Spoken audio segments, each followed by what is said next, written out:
আমি কিন্তু শুরুতেই বলেছিলাম, যখন দেখলাম যে ডাকসু নির্বাচনে সেনা মোতায়েন করা হবে, 7টা পয়েন্টে তারা অবস্থান করবে, তখনই আমি বলেছিলাম যে এটা কোনো ভালো সিদ্ধান্ত না। রাষ্ট্রের সর্বোচ্চ বাহিনীকে একটা শিক্ষা প্রতিষ্ঠানের নির্বাচনী কাজে নিয়োগ করা, এটা অত্যন্ত দুর্ভাগ্য। এতে আমাদের দেউলিয়াত্ব প্রমাণ হয়। আইন শৃঙ্খলা রক্ষাকারী বাহিনী বলে কিছু আছে, সেটা আর প্রমাণ হয় না। আমাদের পিঠ এমনিতেই দেয়ালে ঠেকে গেছে। এখন সেনাবাহিনী যে কোনো রকমের ঠেকনা দিচ্ছে, সেখানে ডাকসু নির্বাচনে নামানোর পর কোনো কারণে যদি সেখানে সেনা সদস্যরা ব্যর্থ হয় বা পরিস্থিতি এমন হয় গুলি চালাতে, তাহলে এরপরে জাতীয় নির্বাচন কি হবে? তাহলে কি সেনাবাহিনীকে বিতর্কিত করে তোলার একটা চেষ্টা ছিল? এমন কিন্তু আমি শঙ্কায় শঙ্কিত ছিলাম। দেখেন, দুদিন পর আইএসপি এর পরিষ্কার বলল, ডাকসু নির্বাচনে বা কোনো শিক্ষা প্রতিষ্ঠানের নির্বাচনে সেনা মোতায়েনের কোনো সিদ্ধান্ত সরকার দেয়নি এবং এরকম কোনো সিদ্ধান্ত সেনাবাহিনীও নেয়নি। তাহলে এই সিদ্ধান্তটা কোথা থেকে আসলো? রিটার্নিং কর্মকর্তা বলছেন যে নির্বাচনের নিরাপত্তা রক্ষায় প্রয়োজন হলে সেনাবাহিনীর সহযোগিতা চাওয়া হবে, তবে এখন পর্যন্ত নিরাপত্তা নিয়ে শঙ্কার কোনো কারণ নেই। তো প্রথমে আপনি সেনাবাহিনী পর্যন্ত উঠে গেলেন কেন?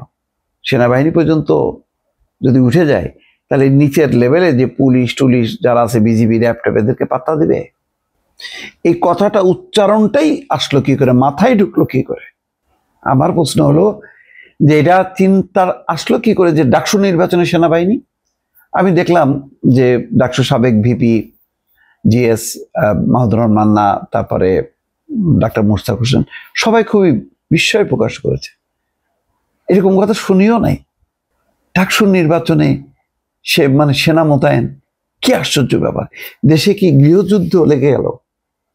কি কারণে? দেখেন, এমনিতেই আমাদের সেনাবাহিনীকে লম্বা সময় সিভিল কাজে ব্যবহার করতে নেই, কিন্তু সেই 111-এর সময় কিন্তু বিতর্কিত হয়েছে সেনাবাহিনী। ওই 2 বছর ধরে তাদেরকে ব্যবহার করার কারণে এর মধ্যে তারা আবার রাজনৈতিক দল করার চিন্তা ভাবনা করছে এবং সেনা কর্মকর্তারা তখন সেই নাম করা অনেকেই, এখন নামও তাদের মনে নেই, ব্রিগেডিয়ার বাড়ি, তারপর আরো কয়েকজন, তারা রাজনৈতিক নেতাদের কাছে গেছে, সংস্কার তাদেরকে দিয়ে বিবৃতি দিতে বাধ্য করছে, অনেক কর্মকাণ্ডে, রাজনৈতিক কর্মকাণ্ডে যুক্ত হয়েছে, রাজনীতির সাথে সাথে দুর্নীতির মধ্যেও ঢুকে গেছে। পরে এমন অবস্থা হয়েছে, ছেড়ে দে মাকিয়ে দেওয়াছি, কোনো রকম একটা নির্বাচন করে তারা সরে গেছে।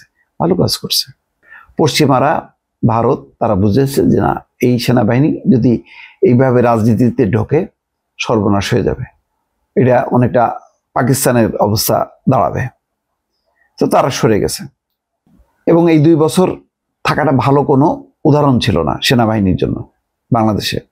সেই সেনাবাহিনী এখন প্রায় আজকে সব মিলায় যদি ফেব্রুয়ারিতে ধরা হয়, তাহলে কিন্তু ইতিমধ্যে 1 বছর আর সেই 1.5 বছর মতন তারা থাকছে।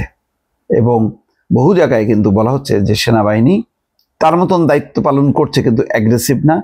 এবং 111-এর সময় যতটা মানুষ ডরাইতো সেনাবাহিনী এবং আইন শৃঙ্খলা পরিস্থিতি যতটা নিয়ন্ত্রণে ছিল, তার ধারে কাছেও নেই।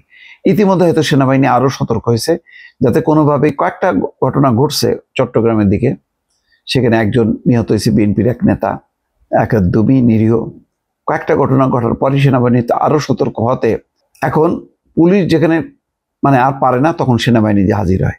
তো এতেও কিন্তু সমালোচনা হচ্ছে যে সেনাবাহিনী থেকেও নেই, সেনাবাহিনীকে ভয় পাচ্ছে না।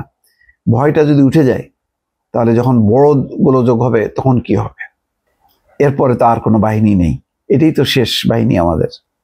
তো এই রাষ্ট্রের সর্বোচ্চ শেষ বাহিনীকে ডাকসু নির্বাচনের আইন শৃঙ্খলা নিয়ন্ত্রণে বা রক্ষায় মোতায়েন করার সিদ্ধান্ত, এটা অত্যন্ত হাস্যকর এবং লজ্জাজনকও আমি বলবো। যাক, শেষ পর্যন্ত বিশ্ববিদ্যালয় কর্তৃপক্ষ একটা ব্যাখ্যা দিয়ে উঠে আসছে, কিন্তু আমি আবারও বলবো, এই ধরনের চিন্তা যেন কারোর মাথায় না থাকে। এটা আত্মঘাতী সিদ্ধান্ত হবে। ভালো থাকবেন। আল্লাহ হাফেজ।